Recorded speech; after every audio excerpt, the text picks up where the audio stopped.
Hey, how are you? This is a part two of a Making Vinyl interview. We did a past interview with our guest tonight, the co-founder of Making Vinyl event, Bryan Ekus. But before we start, I want to mention two things which all ties into vinyl. First of all, Judith Salovitz and I are part of a big show going on in New York, Lou Reed Show at the NYPL. And this will be going on from June 9th, 2022 to March 4th, 2023. And it's a very exciting curated event on the life of Lou Reed. And in that show, we have our Lou Reed New York album, and we have our Lou Reed Magic and Loss album on display in the show. I thought I'd bring that up, but it's a marvelous show to see. The second part, I want to give a plug to the other co-founder of Making Vinyl event, Larry Jaffe, a good friend and supporter of our 45 books. And his new book, Record Store Day, is out on the town. This book is selling very well, Larry's telling me, and it's a great book to get if you want to know the history of Record Store Day. And of course, we have like Jack White in the book and Michael Kurtz, co-founder of Record Store Day, in the book, and many, many others, and great facts about vinyl also. And I would suggest you buy this book. It's very economical and a great book. I guess we could lead into the show. And here we go. Hi, Bryan. How are you? Hey, Spencer. Good, good. Hi, Patrick. Good to see you both. All is good here. Yeah, and I tell you what, I wanted to know a certain something followed up to the last show is how are the record pressing time frame going on right now? For instance, is it still very long, or is it got shorter, or is there an increase in buying presses? For instance, Bryan. Well, the lead time has remained pretty long. There has been, though, a lot of capacity that's come online since we last spoke. I was talking with somebody the other day about this. It's kind of crazy. When I was working with another organization before we started making vinyl, I'd started doing some research to see how many pressing plants there were in the world at that time. There used to be hundreds of pressing plants, as you can probably imagine. But when we started diving into the idea of putting together making vinyl, there was only about 40 pressing plants in the world. Now we have about 40 pressing plants in the United States. And globally, we have over 150 plants again. And on our website, we have actually put together a map where you can actually see where the pressing plants are located, or the ones that will be coming very soon. So you can check that out at makingvinyl.com. And you can see what's happening. And it's funny because by the fact that we do have this map up there, we get contacted by a lot of new companies or soon-to-be companies saying, yeah, we just put a deposit down on 2 viral machines, and we should have them by October, and we'll be up and running in this particular area of the United States. So as far as capacity, we're trying to meet with the demand, although the demand continues to grow year on year. And with that, the lead times still have remained relatively long. I know a lot of pressing plants right now, they're booked out through April of next year already. And anyone that seems to be pressing records right now seems to be very busy. Wow, that's great. Now you have some good news you were going to tell us about, right, on pressing? Yeah, on the pressing side, the industry has been somewhat fragmented in the sense, other than with the platform that we provide, making vinyl, we've actually been working with about 30 pressing plants and labels here in the United States to actually formalize ourselves into an association. Wow. So the new group is the VRMA, which stands for the Vinyl Record Manufacturing Association, and we have formalized it in the sense we filed all the paperwork. We have companies that are already signing up to be members, And yeah, we will be really kicking it off at the Making Vinyl event, which we'll have in a couple of weeks in Nashville. Tell us something about that event. What's going on, Bryan? Well, that event is sold out, Great. which is great news for Yeah. us. Yeah, we sold out maybe a month before we expected, because the event, as you said, is actually the 23rd and the 24th of June. Okay. And when we decided to come back to do something in person, we thought that we would want to do it on a small scale, because we weren't kind of sure back in January, COVID was still on the rise, how people would feel about coming together. So we kind of planned the event to have maybe 70, 80 people together.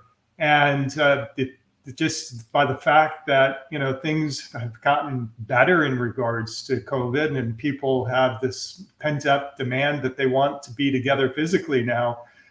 We're over 200 people now, and we just had to stop taking reservations because the place where we're doing it, I feel terrible. I wish, everybody could come. Sure. And it's just physically not possible due to the venue that we selected. We're actually doing it at a vinyl pressing plant, which is called the Vinyl Lab.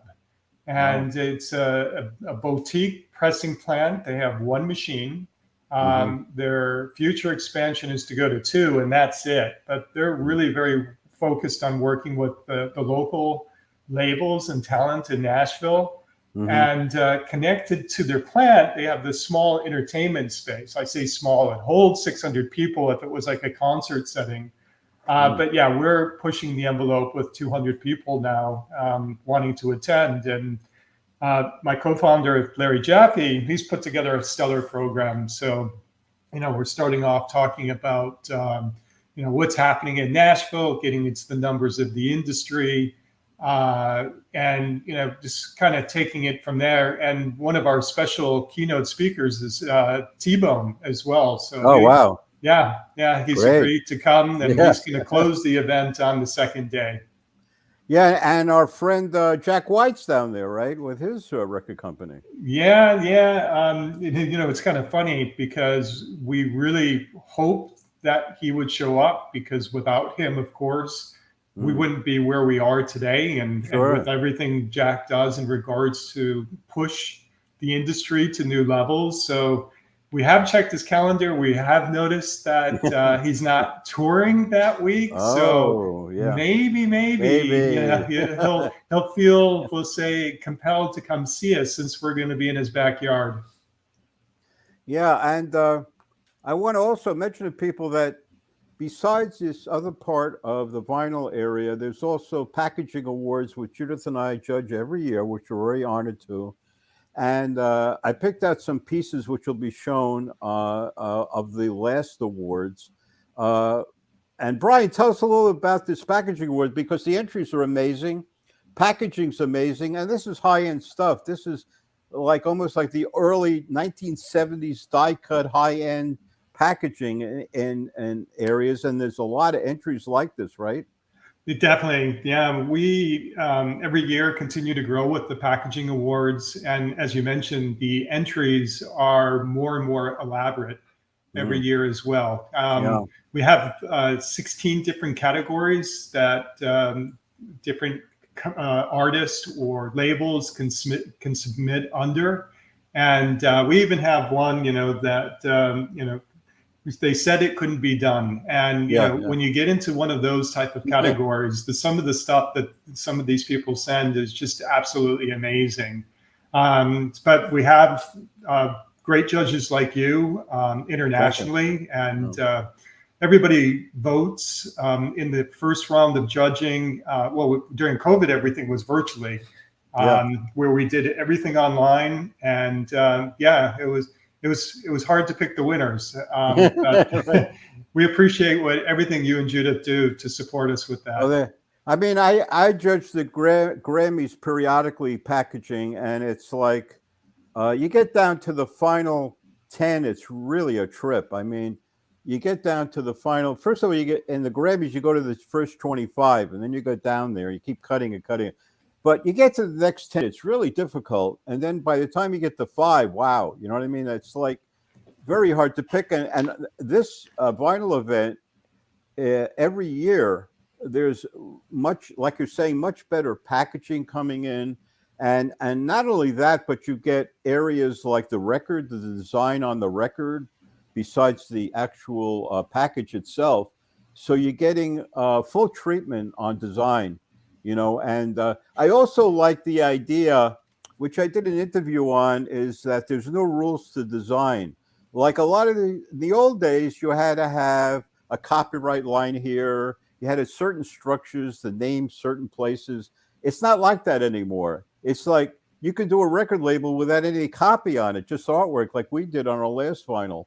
So it's like, that's the wonderful thing about it. The designer is way out there to do whatever out of the box ideas they want to do now in this world. And so it's a much better treatment than when Judith and I used to design from the old school, and you had to do this and that and that. You don't have to do that anymore. Yeah, right. And maybe it's too because vinyl traditionally has been sold in record stores, and vinyl has always been maybe in some respects restricted to a rack or a bin. And now that we're seeing more opportunities for the artist to sell direct to the consumer, they can be maybe more elaborate than they were before, because they're not restricted by a certain rack space or shelf space within the record store. We still want people to go to the record stores, but it just has, with the advent of being able to search and support your artists online, they're providing these additional benefits by what they can do. Yeah, the last time we talked, I brought up the Billboard article in Grammys that they said there's going to be this outrageous amount of sale on vinyl. Where is the sale going on right now on vinyl? How is it going? Well, the sales continue to be double digits year on year. And it's just absolutely great to see that, that the feeling for vinyl is still something that people are looking for because of its unique properties. You can hold it, you can touch it, quite a bit different than what you can get from following your favorite band on a digital service like Spotify, for example. Yeah. So no, it continues to go through the roof right now, and it's. We look at it all of the time. We thought that maybe we saw this amazing bump by the fact that, there was COVID and people were looking for new outlets within their physical restricted space. But now that COVID is over, we're still seeing the same demand what we saw before. And that's just amazing. Yeah. It's great. I mean, the other thing is the making of the record. Isn't it thicker now? Something about 180 gram. The weight of the record is heavier. Is that true? Well, yeah. A traditional record that's pressed has always been in the 140 gram area. But over the years, it was, we'll say, maybe something that somebody figured out that the record would track better if it had more weight to it on the turntable. Yeah. So there are a lot of records that are now being pressed in the 180 gram category, which in that respect, people feel that it has a higher quality to it. I don't know if that's 100% true, because you still can get great quality out of a 140 gram record too. It just really depends on the materials that were used, how the record was pressed. There's a lot of variables that go into it. And, we've seen that there's been a lot of variables because there has been we'll say, a lot of new machines in the recent past. Or I should say, when the vinyl resurgent started. So you had a lot of machines that came out of mothballs or in bad repair. But now with this new demand, we're seeing a lot of new machines coming online. There's 4 companies now that are manufacturing machines Wow. in the world.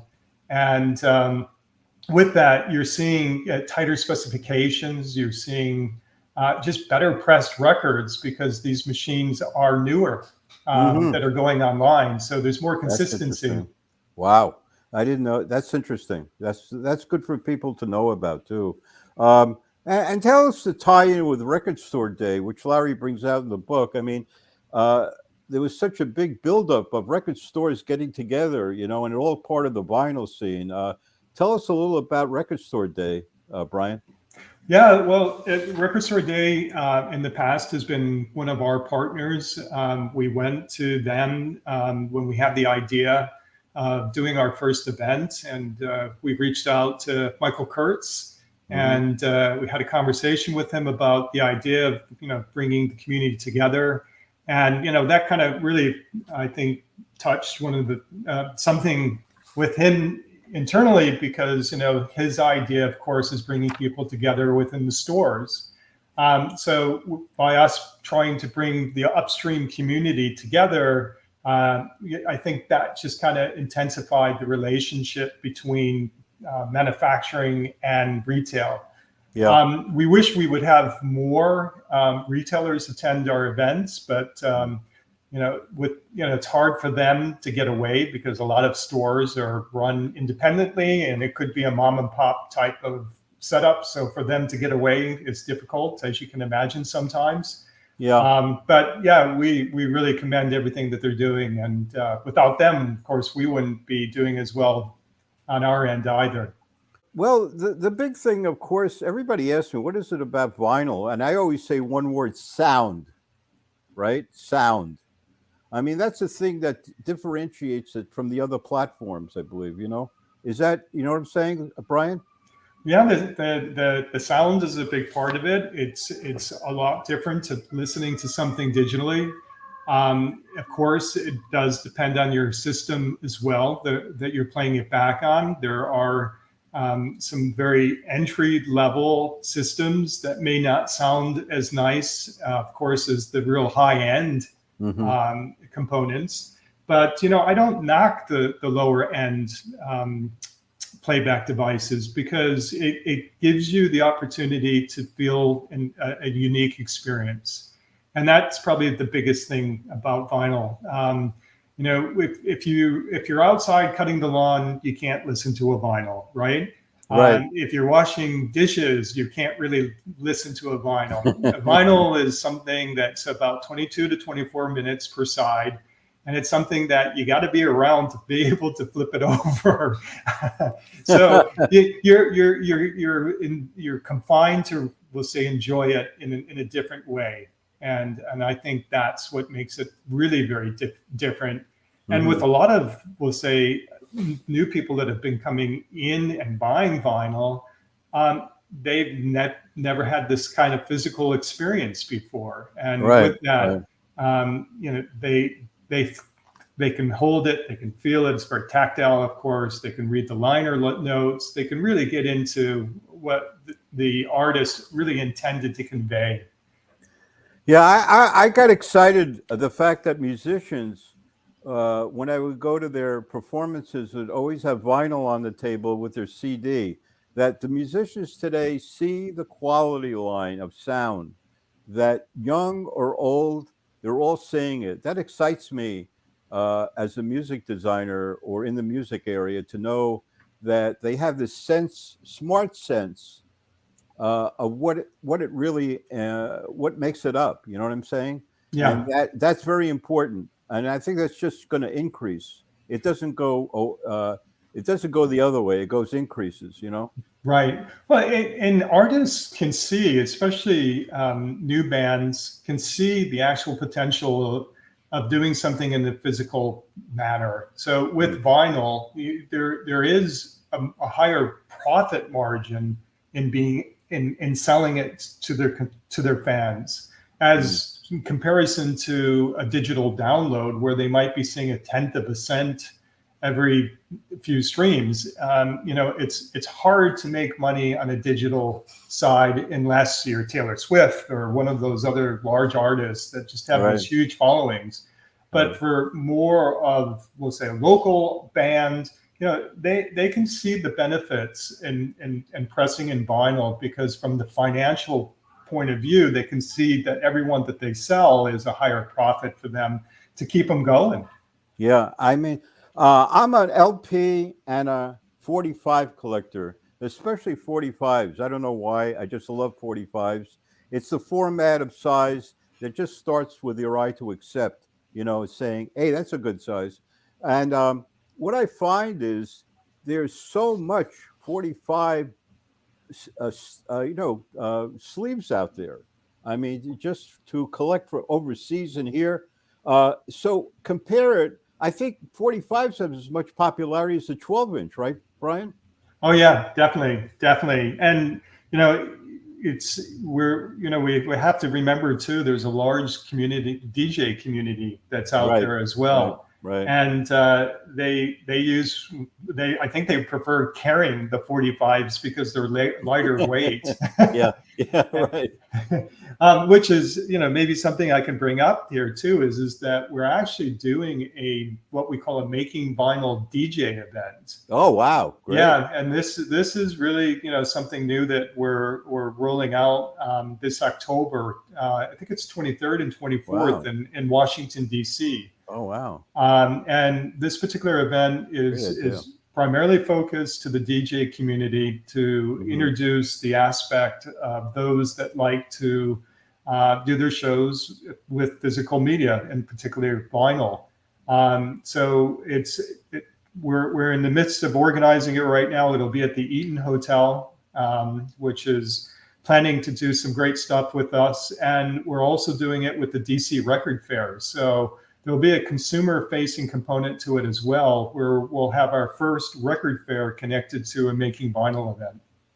Yeah, and we're talking about history here too. I mean, I know, and that the DJs had a lot to do with the popularity of vinyl, even when in the dead area, I call it, where vinyl was in the in-between area, and they carried this through. They were the big initiators of vinyl popularity, like Tom Silverman of Tommy Boy Records, constantly putting out 12-inch vinyl, Yeah. with his label. He was a big influencer, I think, in my life. But there's others. But the DJs, you bring out a very important point. The DJs really were an initiator of carrying vinyl all the way through to now, right? Yep. Popularity, yeah.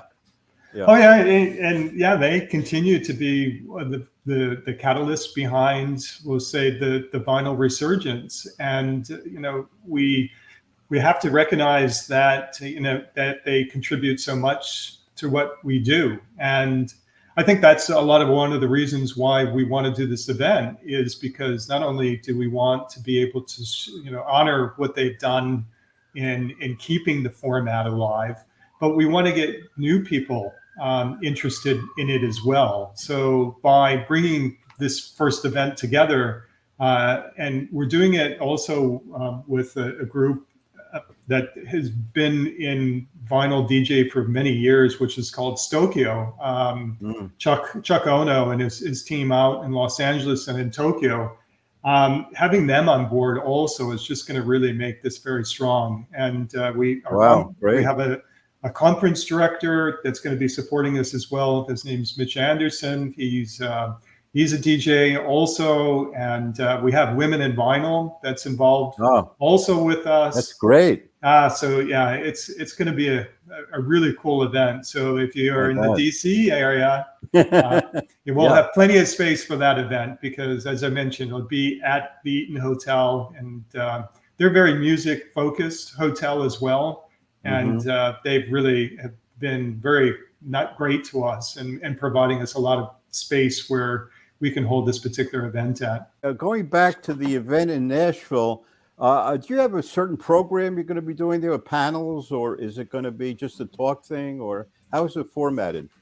It's formatted in the sense where we have a mixture of panels and independent presentations.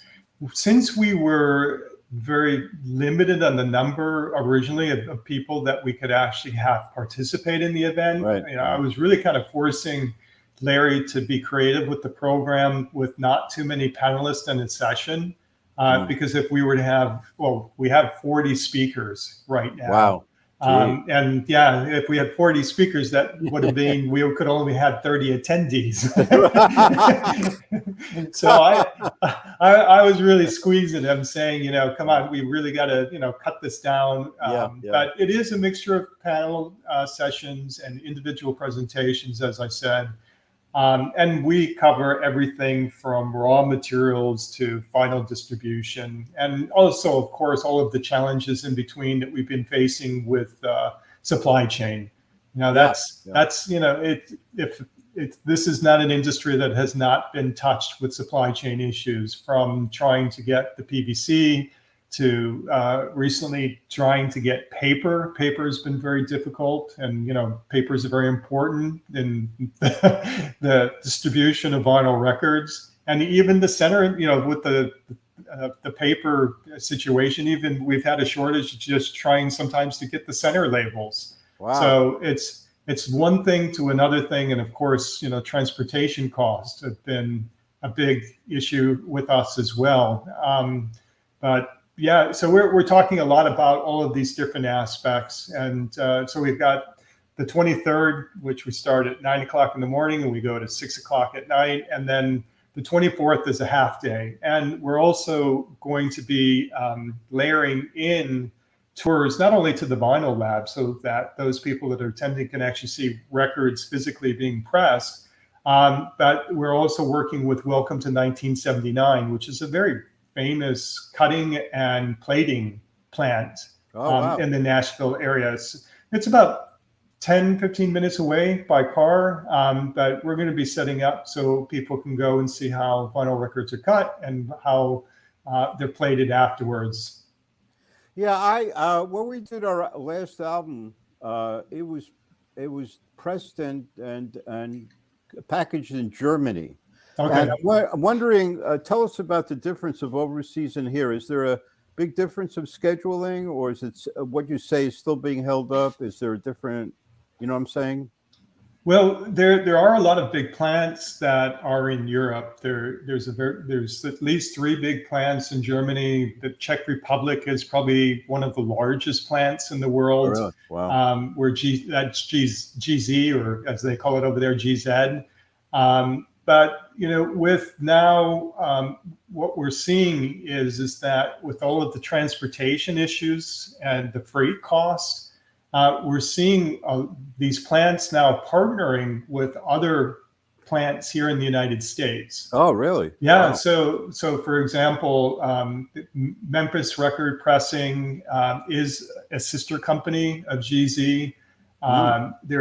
There's Precision Record Pressing, which is in the Toronto area, is another subsidiary of GZ. And believe it or not, there's now going to be 4 record pressing plants in the Nashville area. Wow. And one of them is going to be Nashville Record Pressing, not to be confused with United Record Pressing, one of the oldest record pressing plant there. That's another subsidiary of the GZ facility, or GZ company.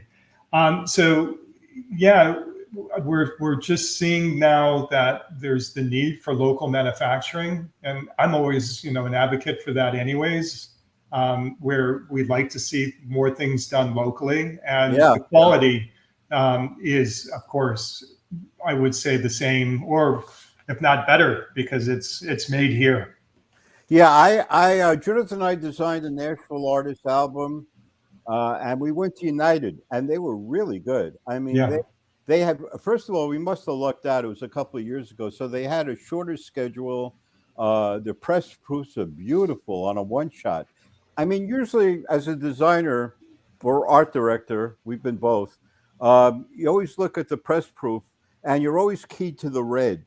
The most critical color on a press proof is red, and usually pressing plants go into the red, so you have to correct it and bring it down.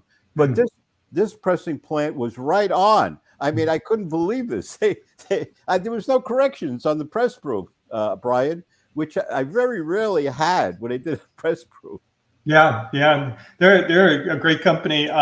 their CEO, Mark Michaels, is actually going to be speaking on the opening panel at our Nashville event. And they too, they've gone through some amazing expansions within the last couple of years. They took over the machines that were at Rainbow Records out in Los Angeles. You know, Rainbow closed a couple of years ago, and all of that equipment, from what I understood, went to United Record Pressing. And then just recently, they announced that they're going to be doubling what they already had. So they're absolutely going to be huge. So I'm going to ask the question I'll ask you on MTV. Where is vinyl going? I mean, is it? It seems to be increasing every year. I think people thought it was a fad, Bryan, in the beginning. I thought it was like going to go increase and then sort of dive out, but it never did. It always increased. It seems to be more popular. Well, and the other thing is your event has been in Berlin. Is it going to Berlin again? No. We're actually going to we're going back to Germany, but we're going near Frankfurt in a town called Offenbach. So it's the easiest way to get there would be to fly into Frankfurt and then take a taxi or the S-Bahn to the Offenbach area. It's a very artistic, creative town that is coming back, and we're doing that event in the first week of September 1st and 2nd. And that's co-produced with the MediaTek Business Forum that operates in Europe. It's kind of like our partner there, and also together with the Riviera Festival. So besides what we're doing with the conference, there will be a lot of things that you can check out as far as bands that will be performing at the event. So it's something, again, new and different for us, and we're happy to be able to go back there. But going back to your question about where vinyl is going to be, you can see I've got bags under my eyes, and I've been in not this industry, but I've been around this industry for a very long time. And it used to be that we were projecting out 5 years to kind of understand where business is going. That time is really kind of reduced a lot due to manufacturing issues, supply chain problems. So we are looking at a much shorter window right now, but for that particular window, let's say it was the next 18 to 24 months, it still looks very strong because, as I mentioned before, a lot of these plants are already booked up through April of next year. And even with this new capacity coming up, that it tells you that the vinyl remains strong. And I certainly hope that it'll continue that way beyond the 24 months. So let's talk again in another 6 months, and I'll let you know what my next prediction is. Yeah, I think there's so many areas of vinyl to get into. Anything else you could think about, information that we need to know about vinyl that we haven't discussed? I think we touched on a lot of great things, and what Larry and I will continue to do is try to publish as much information as possible. And now that we're working in a more formal respect within the VRMA, you'll start to see even more harmonized information that will come out from the industry. And of course, we'll always have information on our website at makingvinyl.com. And there too, you can subscribe to our newsletters, which we send out every 2 weeks, which gives the latest vinyl sales numbers. And of course, we like to share as much information about our sponsors and supporters and members. So yeah, if you want to keep in touch with us, that's the best way to do it for right now. Yeah, and also I want to add for the people out there, to find out the packaging award winners, you can go on to makingvinyl.com and you'll see the names. And then when you push the names, you'll see the pictures of the packaging. And so it's a great thing to look at if you're into the visual area of vinyl, what's going on with packaging. And And thanks a lot, Bryan, for being on again. And we wish you the best of success down in Nashville and after. And we'll get you on again, of course. We have to have you on again. It's always a pleasure. Anytime, just let me know, guys. Like hanging out with you, and yeah, feel free to hit me up if you have any questions afterwards.